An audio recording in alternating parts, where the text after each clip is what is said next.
അവിടെ ക്ലിക്ക് ചെയ്യുക. അപ്പോഴത്തേനും ചേച്ചിക്ക് ബ്ലൂ വരും. അവിടെ ഒരു മെസ്സേജ് വരും ചേച്ചിക്ക്. കണ്ടോ? ഇപ്പൊ ചേച്ചി ഒരു കമന്റ് ഇട്ടേ. ചേച്ചി കമന്റ് ഇട്ട് നമ്മൾ വരുന്ന കമന്റിൽ ചാനലാണെങ്കിൽ അതിൽ ക്ലിക്ക് ചെയ്തിട്ട് അവർക്ക് ബ്ലൂ കൊടുക്കും. പക്ഷെ ഐഡിക്ക് ഒരിക്കലും ബ്ലൂ കൊടുക്കരുത്. ചാനലാണെങ്കിൽ മാത്രമേ ബ്ലൂ കൊടുക്കാവൂ. ചാനലാണോ നോക്കണമെങ്കിൽ വേറൊരു എക്സ്ട്രാ ഫോൺ വേണം. ആ ഫോണിൽ കൂടെ വേണം ചാനലാണോ നോക്കാൻ. നോക്കിയിട്ട് വേണം കൊടുക്കാൻ. അല്ലെ പിന്നെ ആർക്കെങ്കിലും വീട്ടിലുള്ള ആർക്കെങ്കിലും ബ്ലൂ കൊടുത്തിട്ടേക്കണം. എന്നിട്ട് അവരോട് പറയണം അത് ചാനലാണോ നോക്കാൻ. നോക്കിയിട്ട് വേണം. അല്ലെങ്കിൽ പിന്നെ എക്സ്ട്രാ ഒരു ഫോൺ വേണം ചേച്ചി. ഇപ്പം ഞാനൊരു എക്സ്ട്രാ ഒരു ഫോൺ കൈ വെച്ചിട്ടുണ്ട്. ലൈവിലിരിക്കുമ്പോഴാണല്ലോ ബ്ലൂ കൊടുക്കേണ്ടത്. അതെ അതെ, ലൈവിൽ തന്നെ ഇരിക്കുമ്പോൾ തന്നെ എൻ്റെ ചേച്ചിക്ക് ബ്ലൂ വന്നല്ലോ.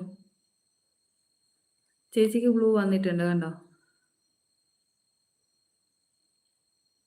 നമ്മളിപ്പോൾ ചേച്ചിയുടെ പേരിൻ്റെ അവിടെ ആ പേര് ഷീജ എന്നുള്ള പേരിൻ്റെ അവിടെ ടച്ച് ചെയ്യുക.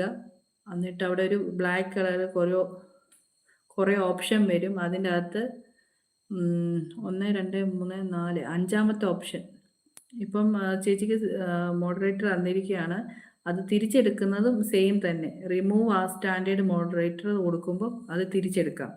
ഇപ്പം ചേച്ചിയുടെ ബ്ലൂ മാറിയിട്ടുണ്ട്.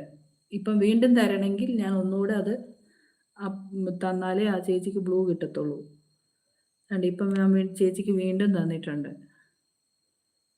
ഇപ്പം ചേച്ചിക്ക് ഒരു മെസ്സേജ് പോലെ അവിടെ വരും.